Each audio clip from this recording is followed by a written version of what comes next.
শরীফ ভাই, দাদাগিরি একরকম আমরা দেখছি মধ্যপ্রাচ্যে, যে যুক্তরাষ্ট্রে যে দাদাগিরি ছিল সেটি একরকম নেই বলা চলে। তাহলে এখন যে এই আরব কান্ট্রিগুলো আছে তাদের নিরাপত্তার বিষয়গুলো কি হবে? তারা এখন কোনভাবে চিন্তা করবে? তারা কি নতুন কোনো রাজনৈতিক ফ্রন্টে ঢুকবে, নাকি সেই যুক্তরাষ্ট্রের সঙ্গেই তারা থাকবে? কি মনে হয় আপনার কাছে? ধন্যবাদ। ফুয়াদ ভাই চমৎকারভাবে প্রেক্ষাপটটা বলেছেন। আমি তার অনেক প্রায় পুরোটাই সাথে একমত, তার সাথে একটু যুক্ত করি এই জায়গাটায়। এই যুদ্ধের ভেতর থেকে ইরান তো একটি পক্ষ, আমেরিকা আর একটা পক্ষ, এবং এই যুদ্ধের আলোচনা থেকে শুরু করে যাবতীয় ব্যবস্থাপনায় আপনি আমেরিকা ইসরায়েলকে সামনে আনেনি, আমেরিকা নিজেই দায়িত্বটা নিয়েছে এবং দায়িত্ব নিয়ে সে একদিকে ইসরায়েলকে তার প্রতি আরও নির্ভরশীল করেছে যে আমি ছাড়া আসলে তোমার ওই রকমের নিজস্ব কোনো শক্তি নাই। সেকেন্ড জায়গাটা হচ্ছে শত্রু মিত্রটা আরও স্পষ্ট হয়েছে এবং মধ্যপ্রাচ্যের যে দেশগুলো এর ভেতর থেকে ইরানের সাথে যুদ্ধ করতে গিয়েছিল আমেরিকাকে সহযোগিতার ভিতর থেকে, তাদের রেঞ্জের মধ্যে চলে এসেছে, ইরানের রেঞ্জের মধ্যে। এর ভেতর থেকে আমেরিকা এই দেশগুলোর উপরে খবরদারিটা আরও তীক্ষ্ণ করবে। তারা যে প্রক্রিয়ার মধ্যে প্রবেশ করেছে এখান থেকে বেরিয়ে যাওয়ার কোনো সুযোগ তাদের নেই। যে প্রেক্ষাপটে তারা আমেরিকাকে জায়গা দিয়েছে সেই প্রেক্ষাপট বদল হয়নি। আবার এই দেশগুলোর শাসক যারা, তারা এখন ইরানের সাথে যুদ্ধে জড়িয়ে পড়ার অপরাধে অপরাধী। ইরানের যে নেতৃত্বকে হত্যা করেছে আমেরিকা, কোনো না কোনোভাবে তারা তার সাথে যুক্ত।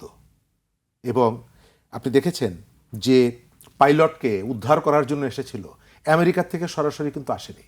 সে এসে মধ্যপ্রাচ্যের তার যে ঘাঁটিগুলো আছে সেখানে অবস্থান নিয়েছে, সেখান থেকে ঢুকেছে, আবার নিয়ে গেছে। তার অর্থ হলো আপনি মাঠে, যুদ্ধের মাঠে আমেরিকা এবং ইরানকে দেখছেন, আমেরিকার পেছনে ইসরায়েল আছে, কিন্তু আমেরিকার পেছনে আরও এই যে আরব দেশগুলো আছে। ইরান তাদেরকে তার শত্রু হিসাবে ট্রিট করার কথা এবং করা উচিত। সুতরাং ইরানের রেঞ্জের মধ্যে যারা আছে, আমার ধারণা ইরান আজ হোক কাল হোক কখনো না কখনো তাদের কথা বিবেচনায় রাখবে। দ্বিতীয়ত, ইরান এই জায়গাটায় তার দৃষ্টিভঙ্গিটা কিন্তু স্পষ্ট করেছে। যুদ্ধবিরতির জায়গায় সে পরিষ্কার করে বলে দিয়েছে লেবাননকে বাদ দিয়ে যুদ্ধবিরতির কোনো আলোচনা হবে না, যেটা আমেরিকা এবং ইসরায়েল কৌশলে এটিকে বিচ্ছিন্ন করতে চেয়েছে।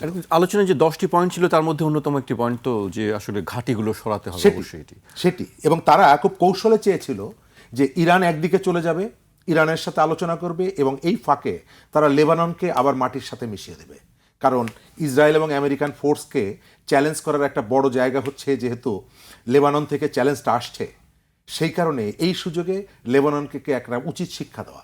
কিন্তু ইরান এখানে বন্ধুর পাশে দাঁড়ানোর যে দৃঢ়তা দেখিয়েছে, এটিকে এর কারণে ইরানের প্রতি যে দেশগুলোর পক্ষ থেকে সাপোর্টটা আসছে, আমার ধারণা ইরানের প্রতি তাদের বিশ্বাসের ভিতটা আরও দৃঢ় হলো। মধ্যপ্রাচ্যের যে দেশগুলোতে আমেরিকা তার বাহিনী রেখে একদিকে তাদেরকে ভয় দেখিয়ে নিয়ন্ত্রণ করার যে প্রবণতাটা ছিল, এটা আরও প্রকট হবে।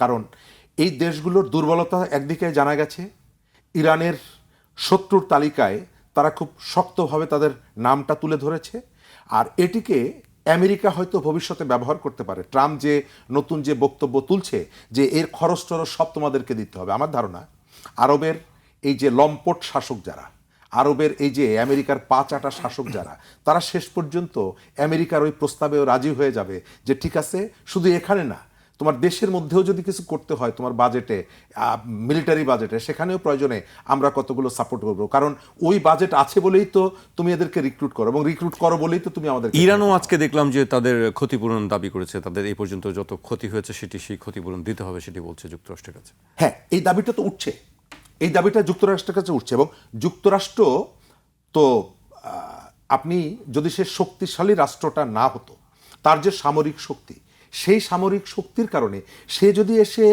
মধ্যপ্রাচ্যের দেশগুলোর কাছে তার ক্ষতিপূরণ চাইতে পারে, তাহলে অবশ্যই ইরানের অধিকার আছে তার ক্ষতিপূরণ চাওয়া। কারণ ইরান কিন্তু কোথাও আক্রমণ করেনি, সে যখন আক্রান্ত হয়েছে সে তখন পাল্টা আক্রমণ করেছে। আক্রমণকারী কিন্তু আমেরিকা, আক্রান্ত দেশ হচ্ছে ইরান, ইরান তখন পাল্টা আক্রমণ করেছে। সুতরাং এখানে আন্তর্জাতিক যদি ব্যবস্থাপনাটা পারফেক্ট থাকতো, আমাদের এই যে সকল জাতিসংঘের মতো যে প্রতিষ্ঠানগুলো, এই প্রতিষ্ঠানগুলো যদি সচল থাকতো, তাহলে অবশ্যই আমেরিকাকে যুদ্ধাপরাধ মামলায় আপনি তাকে আসামির কাঠগড়ায় দাঁড় করাতে পারেন। একটা দেশের প্রেসিডেন্ট তিনি বারবার হুমকি দিচ্ছেন যে আমি একটা ইতিহাস মুছে ফেলব, এবং যাই বলেন না কেন আমরা যারা সেখান থেকে বহু দূরে অবস্থান করছি আমাদের মধ্যেও কিন্তু একটা শঙ্কা কাজ করছিল যে এই রাতটায় ইরানের পরে আমেরিকা কি ধরনের আক্রমণটা চালায়, একটা ভীতি কিন্তু ছড়িয়ে পড়েছে। তো যারা ইরানে অবস্থান করছিলেন তাদের মধ্যে ভীতির জায়গাটা কি ছিল, এবং এই যে বক্তব্যটা তিনি দিয়েছেন আমেরিকার ভেতর থেকেও কিন্তু তার প্রতিবাদ এসেছে যে এটা এক ধরনের যুদ্ধাপরাধ করার মতো পর্যায়ে চলে যাচ্ছে আমেরিকা।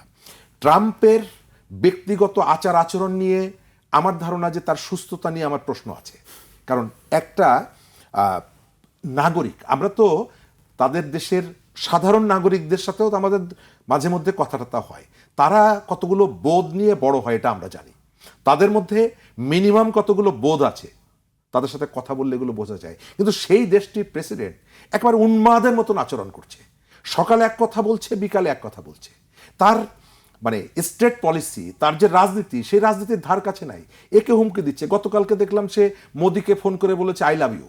তো একটা দেশের প্রেসিডেন্ট, এত বড় দেশ না হোক ছোট দেশ হোক, প্রত্যেকটা দেশের তো একটা মর্যাদা আছে। তো এই ধরনের একটা রাষ্ট্রের প্রধান যিনি, তিনি এই যে আচরণগুলো করছেন, আমার মনে হয় যে আমেরিকার জনগণ সম্ভবত তাদের প্রেসিডেন্ট এই যে পাগলামিগুলো কেউ হয়তো এটিকে মানে উপভোগ করে, আর কেউ হয়তো এই খবরে রাখে।